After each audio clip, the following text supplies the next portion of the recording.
Hi, and welcome to another episode of Life and Equity, where I talk about life and life experience and equity, aka finances. So today I'm going to cover the how to structure a whole life insurance policy to maximize the cash value accumulation. Uh, I'm going to start by saying there's lots of different ways you can structure a whole life insurance policy. Now, of the variations of life insurance, I recommend term, I recommend whole life. I own and sell a lot of both of those. I don't necessarily recommend universal life, and I've done another video where I talk about the reasons why, and variable life. Stay away from that as well. I stay away from those as well. I stay away from both of those, and I recommend the same. So, whole life and term insurance, great products, very simple to understand. They perform as expected, they perform as projected. That's an important thing. Those other policies, not so much. So let's dive into whole life specifically. In this one, I'm going to talk about whole life. Now, think of a teeter-totter or a seesaw. Uh, and when it comes to life insurance policy, it's kind of like this teeter-totter or seesaw. What I mean by that is you can structure a policy with a heavy emphasis on the death benefit. That's the way most agents sell whole life. They sell it for the death benefit. And what they're doing is they're saying, hey, we want the maximum, we want the most death benefit, for the premium that you're putting in. Now, premium is the money that you're putting into the policy. So they say for the premium you're putting in, we want the biggest death benefit possible, lowest cost or premium. And so they're going to structure it this way. Now, as a result of that, your death benefit is going to be as big as possible on the death benefit, and the cash value or the equity inside the policy is going to be small. You may even have a few years before you see any cash value, and then when it does grow, it grows very, very slowly. And again, policy is built specifically for the death benefit or the emphasis on the death benefit. It's a great policy. We're talking about the good old-fashioned policies that have been around for over 2 centuries. Now, we have the ability to take that chassis or that structure and modify it and actually kind of flip these on their head. So the emphasis when we when we build some of these policies, again, it is a whole life insurance policy. There is a death benefit, but the emphasis is actually on the cash value accumulation or the equity growth inside the policy. When they're structured that way, the death benefit is going to be smaller than if you were to flip the emphasis. Now, when the focus is on the death benefit, again, I mean that's pretty self-explanatory. You're putting as little as possible into this. You're expecting a large payout as possible when that individual passes away. When the emphasis or the policy is structured specifically for cash value accumulation, generally that policy is going to be used as they might hold their reserves or their long-term savings in that policy. They may access that money or use it. There's a common phrase out there, infinite banking or personal banking. They might use it as a personal banking system to make other purchases. So another way or it's a way to save a lot of money inside of a financial tool, aka the life insurance policy, and then have access to that money if the desire is to borrow against it to do other things. So when you're talking about these types of policies, make sure that you're working with somebody who really knows what they're doing. A lot of people claim to understand what they're doing. They don't all know what they're doing. So make sure you're working with somebody you are confident that they know what they're doing so that your policy will be structured as you intend it be and will perform as expected. So let's dive into the structure of the policy. What this looks like, you got, in this graph, so what I'm going to do here is I'm going to illustrate the concept of how to structure the policy, and then we're actually going to look at a policy. And hopefully by conceptually going through it, when we actually look at the illustration, hopefully it'll make a lot of sense. So because if it's explained properly, whole life insurance policy is actually very easy to understand. So in this illustration, we're talking about how much money you can put into a policy for a given death benefit. I'm going to put $300,000 here as a placeholder, $300,000 of death benefit. Doesn't really matter the amount of death benefit, the concept. Again, we're looking at concept here. So how much premium you put into the policy for the given death benefit. Now, this graph is of course low to high. So on the low end, the insurance company determines the minimum that you can pay for this $300,000 of death benefit, and that minimum is going to be a low premium term policy. It might be a 10-year term policy, it might be a 20-year term policy, it might be a 30-year term policy. Now you can see the higher up this, the higher the time frame for that level term, the more the cost, right? And then your group policy through work is going to be somewhere in this ballpark as well. So let's put group in here. So again, low premium for the amount of death benefit. Term is a great product. You have a specified death benefit for a specified time frame. In this case, 10 years or 20 years or 30 years, or with the group policy through work, basically, and as long as you're employed there, you generally have coverage. So that's going to be low premium, high death benefit. Now, up here is also going to be a minimum. I'm going to refer to it as base. This time it's going to be a minimum for whole life. Whole life. Now, right out of the gate, we can see that whole life is a substantially higher premium going up this scale. It's a substantially higher premium than term coverage. And there's a good reason for that. First of all, less than 2% of all term policies ever pay out. So it's a pretty good bet for the insurance company that you're going to outlive that coverage, that 10 or 20 or 30-year time frame. It's a pretty good bet that you're going to outlive it, which is why they can offer it at such a reasonable cost or a reasonable premium. Whole life, on the other hand, has a 100% probability of payout. And the insurance company knows that because the time frame or the term of a whole life policy, as it's kind of alluded to right in the name, is your whole life. So the insurance company says, hey, we know this person is guaranteed to die, and we are contractually obligated to pay out the death benefit as long as they keep making their payments. So it goes to 100% probability of payout for the insurance company. It's reasonable. They have to charge more for it for the same amount of coverage. In addition to that, all whole life policies build something that's called cash value.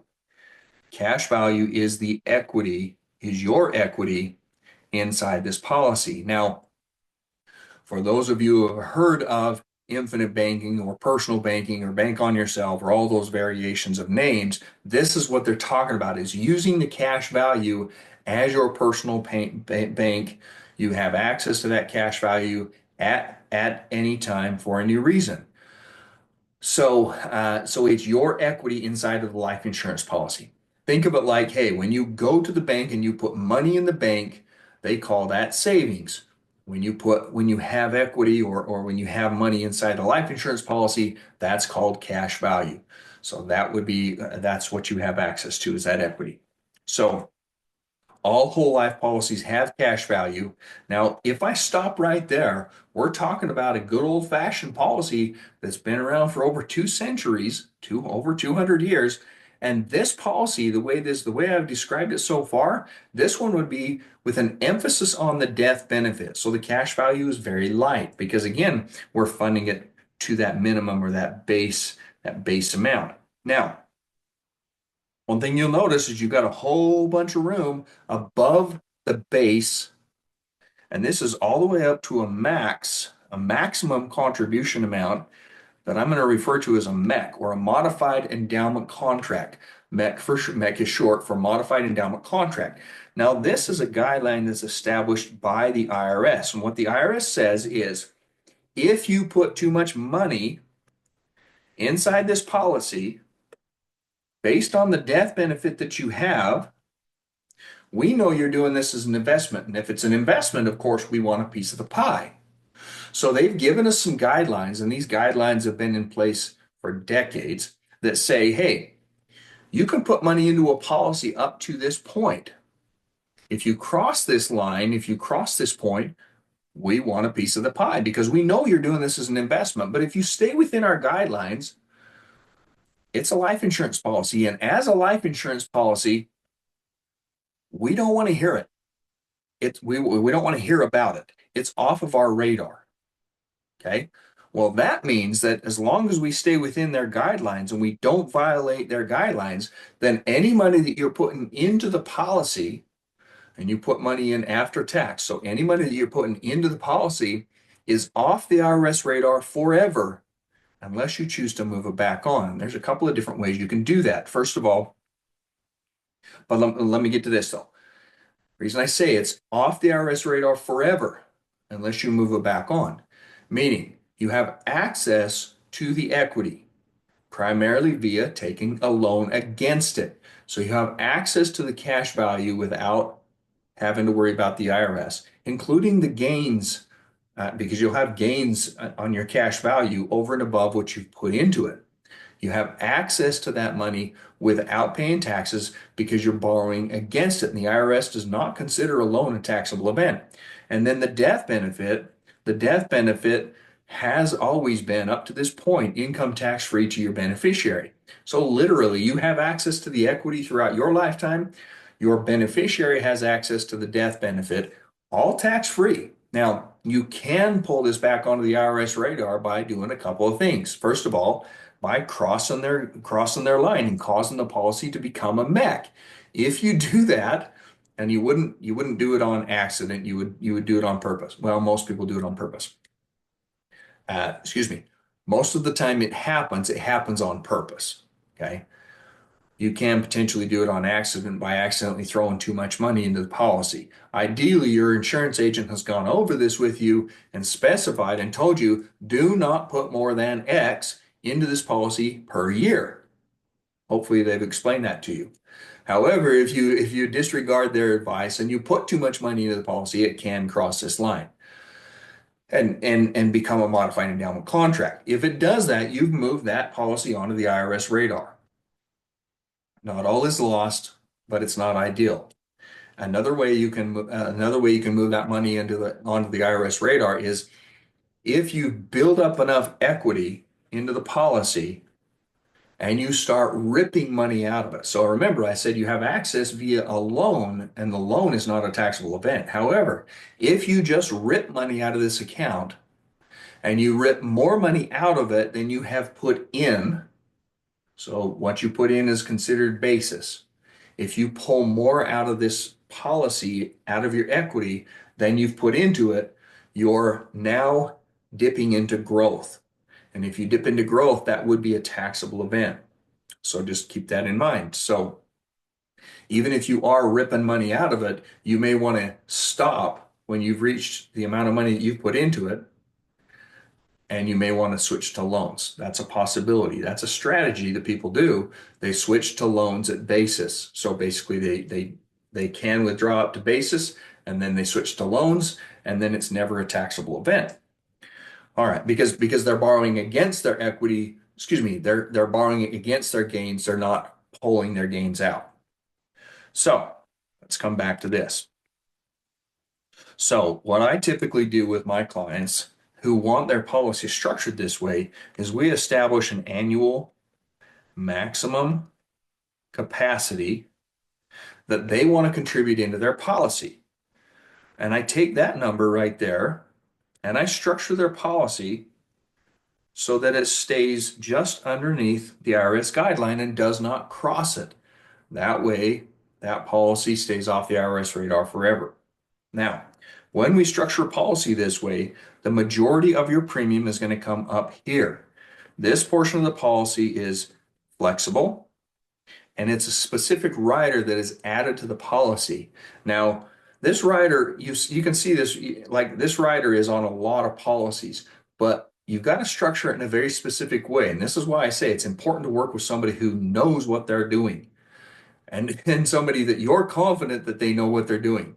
Because when we structure it this way, where you can overfund or put, it's not overfunding, you're not overfunding.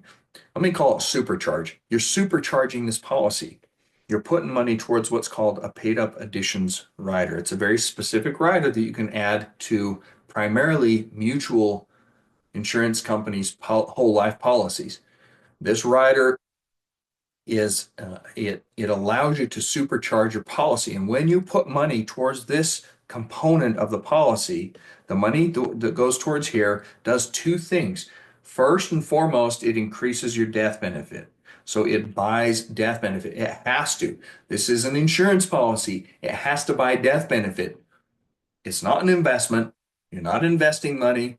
If it were an investment, the IRS would own a piece of the pie. You are buying life insurance. So every dollar that goes towards that paid up addition rider buys death benefit. That's its first job. Now, as a result of that and how paid up additions death benefit is purchased, it also turns into cash value right now.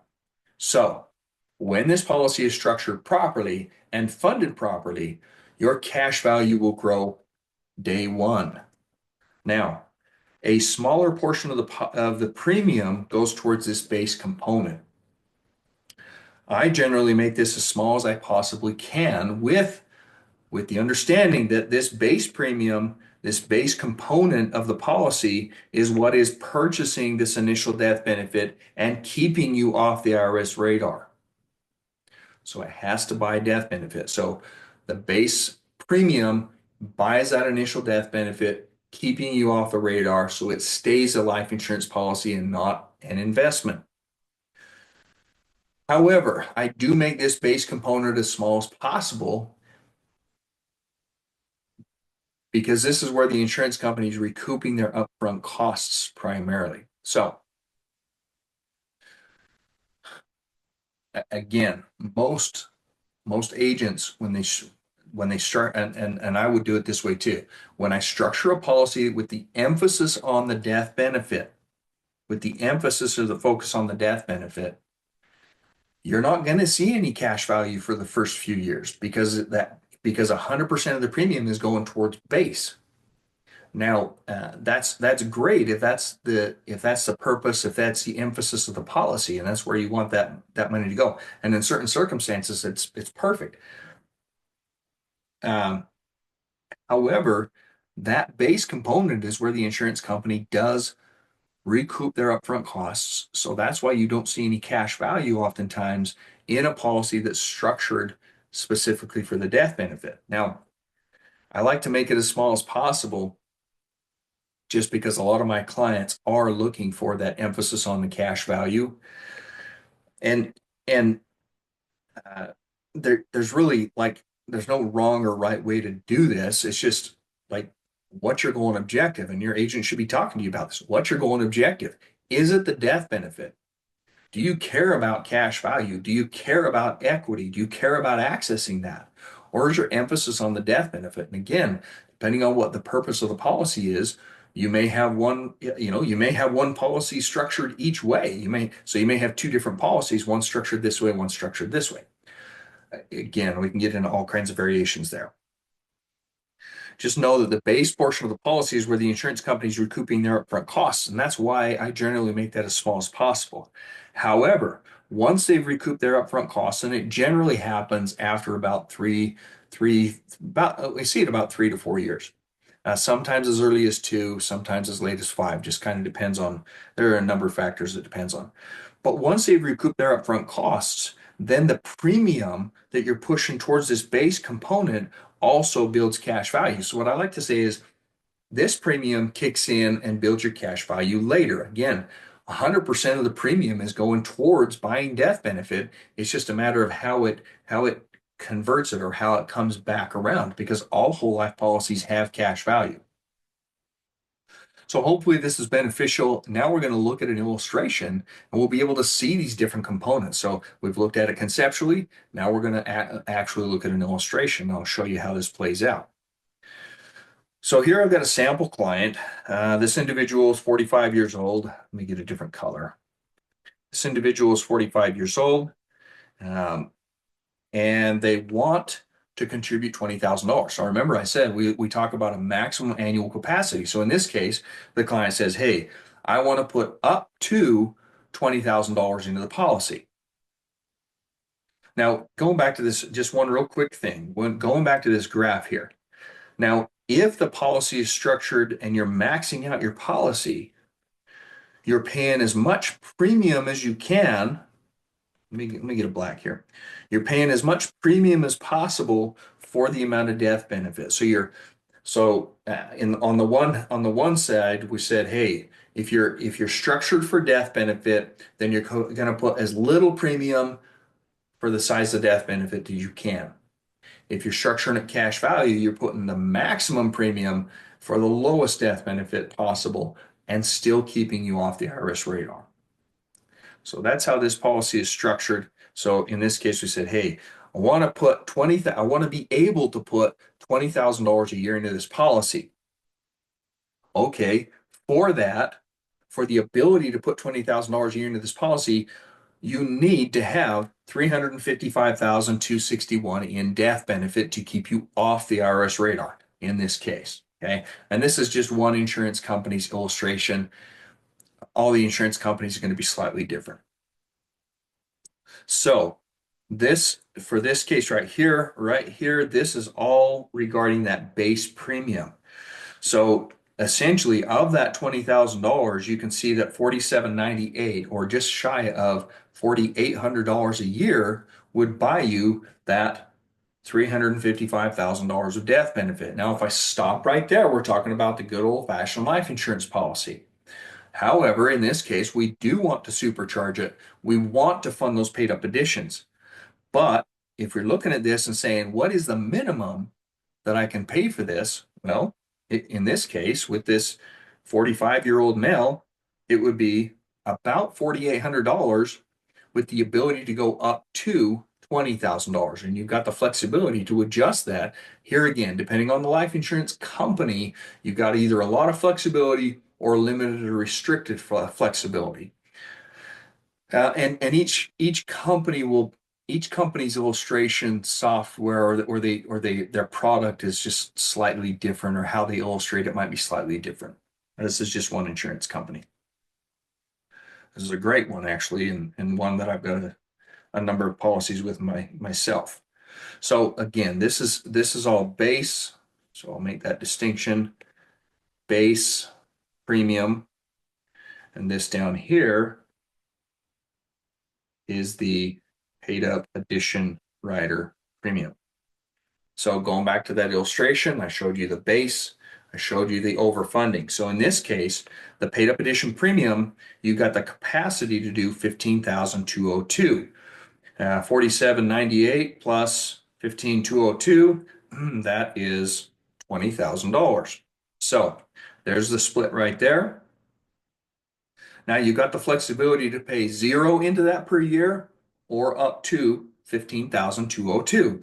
And there's generally some kind of requirement in the illustration, for the insurance company, or to keep that rider open, because this is a perk, this is a benefit. The insurance company knows that. They say, hey, this is an added benefit. So if you're serious about it, we need to see X amount of money per year so that we know you're serious. Now, in this case, and sometimes it's just a set $120 a year or or whatever that number is. In this case, this insurance company says, hey, we need 760219, but we need that every 5 years. So what I generally do in this case, I say, I just take that number 76, I'm going to round it 7605, and I would divide that by 5 because this individual is paying annually. So what I would recommend for this client is get at least $1,521 in per year to meet your minimum requirement and keep the door open so that you can fund it all the way up to 15,202 per year. Hopefully that's fairly clear. All right, let's jump down to what these numbers look like.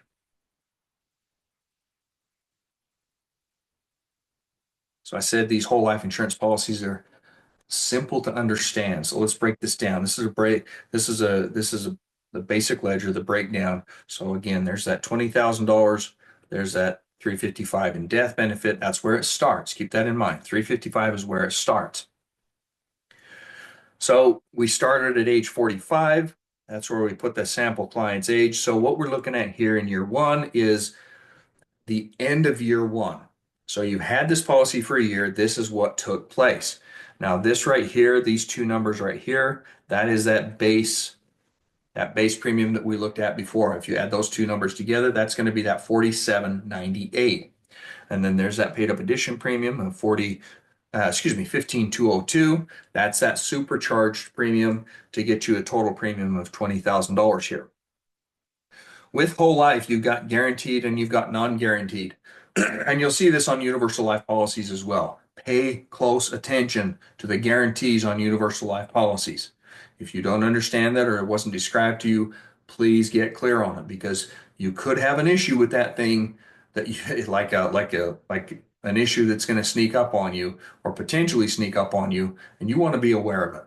So with whole life policies, you've got guaranteed, you've got non-guaranteed. Guaranteed is illustrating no dividends because dividends are not guaranteed. They are a profit share from these mutual insurance companies. So you can see on the non-guaranteed side, there's the dividend. It's illustrated. Now, in this case, this is the dividend that they're currently paying. I just created this illustration. It's what they're currently paying today. The guaranteed has zero dividends ever.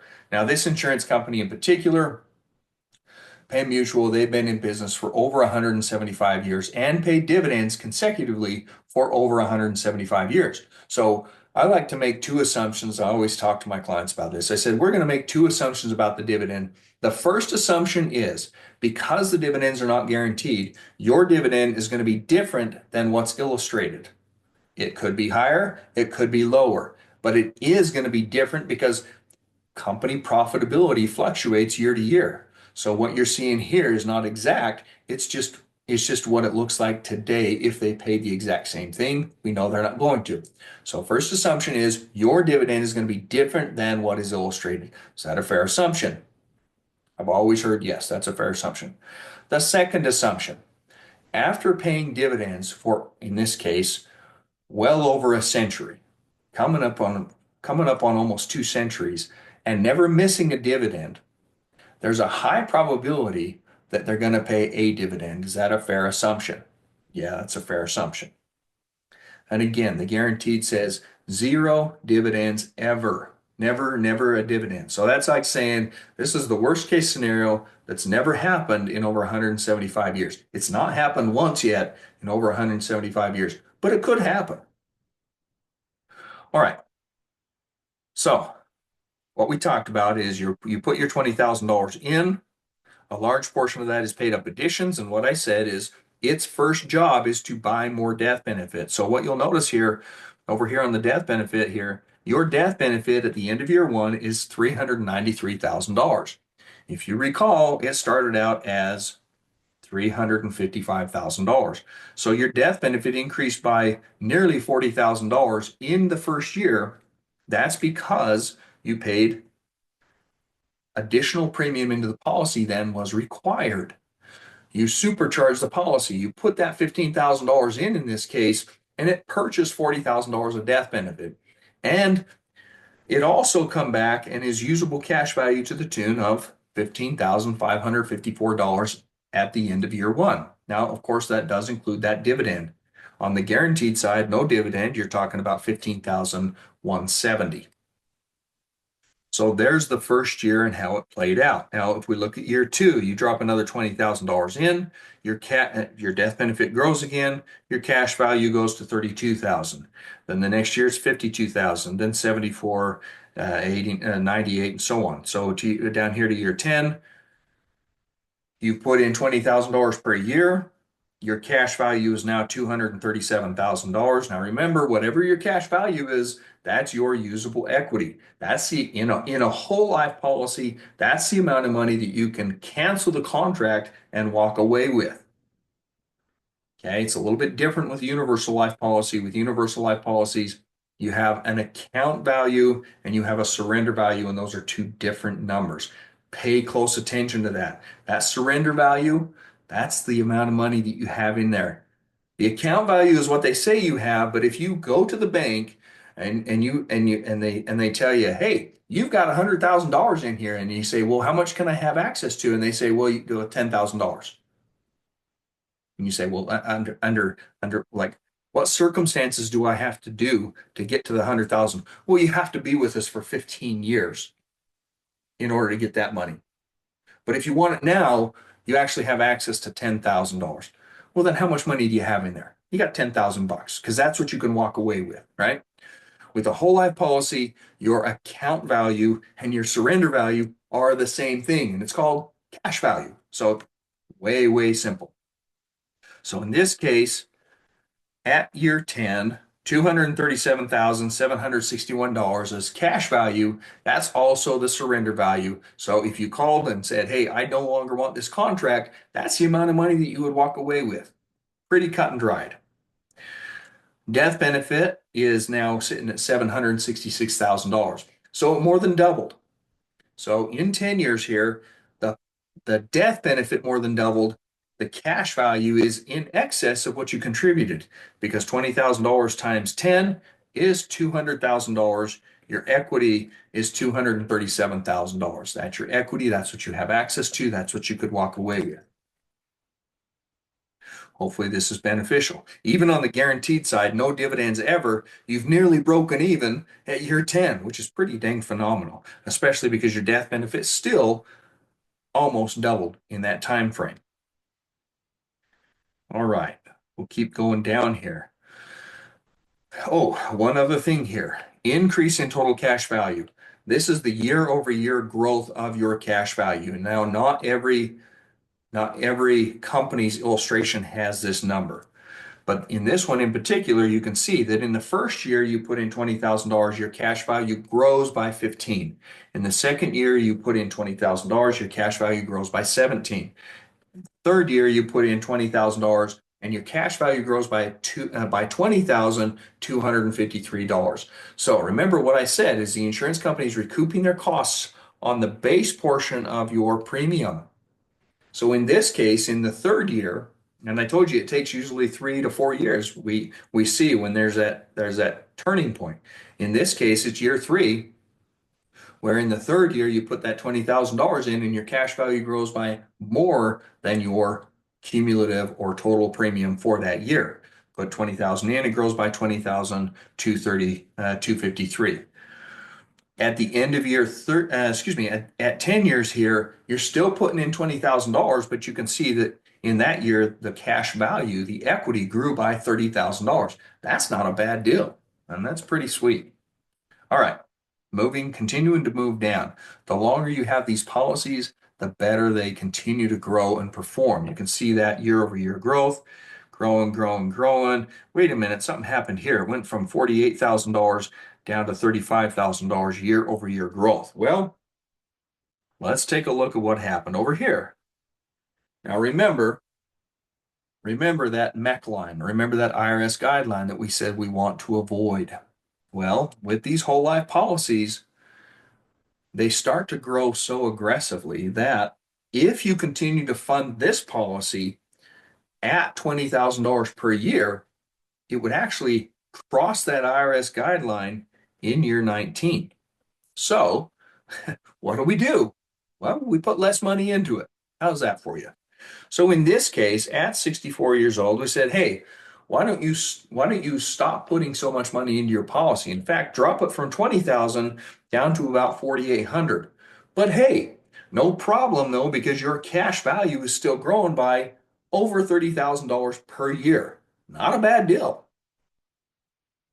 Now you can continue to fund it at that rate, and and do that for quite a bit longer.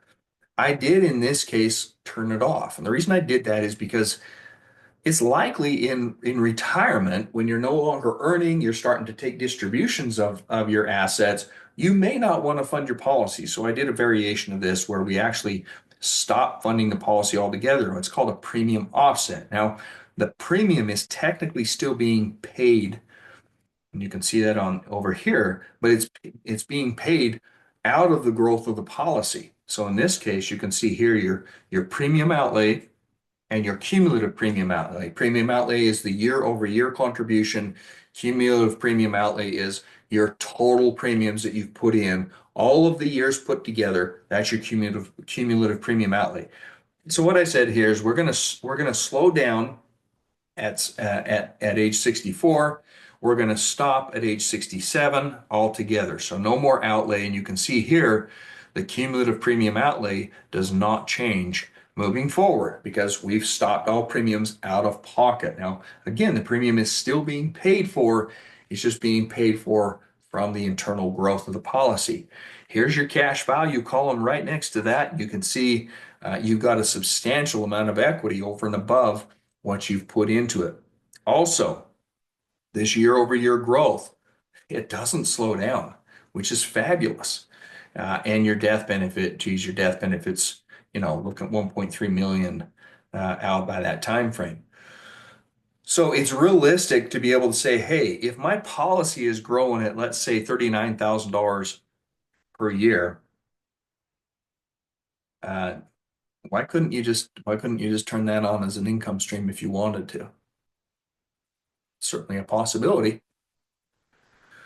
Pretty sweet. You put in $30,000 you put in $20,000 for years and years and years. Your policy now here out in retirement is growing by about $40,000 a year. It's reasonable to think that you could probably start taking a distribution and be okay.